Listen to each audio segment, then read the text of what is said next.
Hello, everyone, and welcome back. Okay, so we're going to do the logistics template.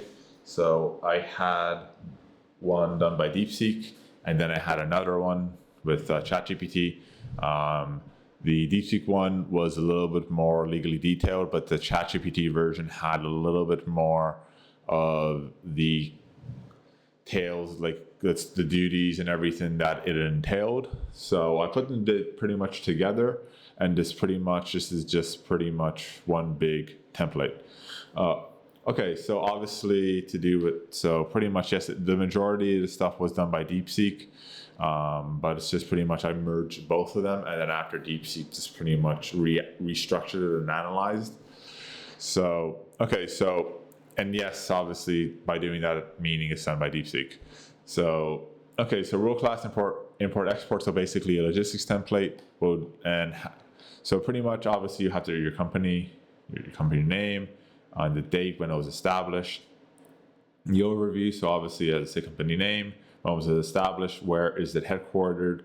So let's say Baton Rouge, Louisiana, established in 2005. Business name, I don't know, Milky Logistics or something like that. Business structure, what is it, a partnership, is it an LLC, or is it a corporation? Always put an LLC. Just a tip here. I was watching some other guy who does finances and everything before a couple of years ago, and he said always put it as an LLC, a limited liability company, due to the fact that it protects you from certain other lawsuit laws and everything like that. Now, what's your mission statement? What are your core principles, your values? Like here at Milky Logistics, we provide the best service. We're always on our customers, stuff like that. What's your vision statement? What's your long-term goal? Milky Logistics is long-term wants to be one of the global leaders in logistics, partnering with big firms like Microsoft, the Chinese government, Bank of America, etc., etc. What is your key products and services? So what do you import? What do you export? So what's your logistical chain? Well, at here at Medical Logistics, we do technology and other pharmaceutical type of stuff. That's what we import, and then we export is our in-made type of, let's say, forklifts or whatever it could be. So what's the analysis? So what's the industry overview? So what are the other competitors doing? What are the trends? What are the opportunities? What are the challenges in the global trade? So what's the target market? What are your key demographics? What's your customer segment? Well, maybe I'm looking for technology companies, or maybe I'm looking for pharmaceuticals, or maybe I'm looking for whatever it could be for my demographics. And then my focus are countries and regions of the imports and exports. So my focus is basically the Asian market or the American market, and I am trying to get China, Japan, America, Taiwan. I'm trying to get Thailand, etc. to do all this because they have certain resources or certain products that I would like to export or like to import into the country. And by doing that, then I'm securing certain leverage and certain technologies that other people don't have or don't have access to within the market of their current geographic location. Competitive analysis, who are the major competitors? Obviously, what strategies will, for example, we only do high quality products. It has to be within a certain range. We have to import and export, let's say, within a certain week. And if you don't meet those demands, then we'll try to upscale our type of way of doing it. And what makes us different is that it's completely automated with AI. We have augmented reality systems, stuff like that. So like we're doing logistical tech. That's what makes us all different, stuff like that. So like what's the data-driven analysis for your product? So like what's the competitive edge? What's the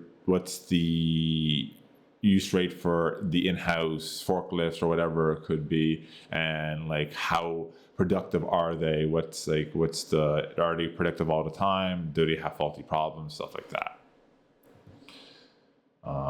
What's your business model and structure? So your import-export, do you do direct? Is it e-commerce? It's an e-commerce just like Alibaba or AliExpress or Amazon.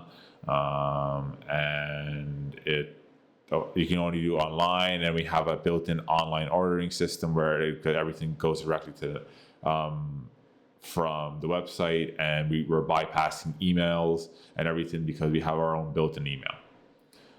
What are your storage facilities? What's your inventory software? Stuff like that. We have certain facilities that are only run by humanoid robots, and they're more efficient because we can go 24 hours a day, 7 days a week, 365 days a year, because robots don't need to sleep, eat, nothing like that.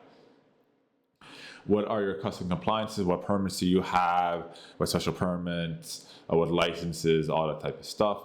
Risk management. So do you have any contingency plans? What's your insurance plan? Like if this were to happen, is there a fail safe and stuff like that?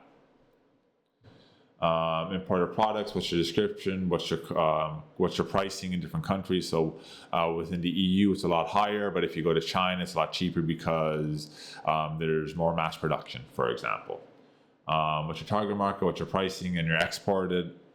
Well, in China, it's a lot more to export because there's more mass production, or it could be less. Or in Europe, it's a lot cheaper because it's flooded the market and that it originates from Switzerland or something like that. What's the value-added service? What's the branding? What's the repackaging? Will people buy the product again? Stuff like that. So financial plan. What's the initial investment? So the initial investment was, let's say, $2 billion. The funding sources from our investors, so angel investors and obviously people like Sequoia or Goldman Sachs, who are managing certain things. So they would be venture capitalists, and due to that, they're always looking for a new way to innovate and everything. The cost breakdown. So the product takes a certain amount of time to produce. The shipping then is a lot higher because it's a commodity, and then the marketing, well, it's a certain commodity. You can only have it have it in certain markets, and then the legal fees would be like, this is a certain market, there's certain clauses and stuff like that obviously can only be done in a certain market. Because each market would be different. So marketing, sales, and strategy. So the global positioning and the messaging is obviously one of the best products because it's a commodity. Certain robots or certain services with a certain logistical system that's AI driven isn't being done. The online presence, obviously, for example, do you have Instagram? Do you have an X, YouTube, all that type of stuff? There's certain expos that you would go to, so that, let's say, the Japan Tech Expo, or the Hong Kong Shipping and Receiving Expo, or whatever it could be. What are your partnerships? Who are your distributors? Who you're partnered with? What logistical firms are you there? Do you use certain agents, AI or non-AI? What's your strategy? Do you do bulk discounts? Do you do, if you're on, let's say you're a search and social media promoter or an influencer, or you're an agency that's only online, will there be a certain platform that will increase certain sales or certain revenue, and that's how you would get a discount or stuff like that? Or do you buy direct from the company, stuff like that? Is there loyalty programs, after sales support, stuff like that? So if you've been a loyal customer for the past 5 years, we give you a discount every June due to the fact that you've been with us for so long, and thank you for supporting us. Or after sales support, do you have customer service people, or would you have a certain AI that can always run all the time to answer all your questions? Legal fees and compliances. What are your import-export licenses, tax IDs based in different countries? Trade laws, is a World Trade Organization approved? Is there certain sanctions in certain countries that you can't do with? Certain embargoes like Cuba? Contract, what's your logistical agreement, suppliers? Obviously, how many trademark and patents? Obviously, it's intellectual property. And obviously, if anyone does use it, then you get the idea. Operational expansion. So, what are your short-term goals? What do you have in production right now that could lead to bigger things and expansions in other regions and acquisitions? And then obviously sustainability. What are your initiatives? Do you have certain stances on certain, like, the ways that it's being packaged and made and stuff like that? And then the agreement, what are the scope of the goods? What are your delivery terms? What are your specifications? All that. What's your currency? What's your timeline? What's the method you're doing it? Do you support anti-corruption laws?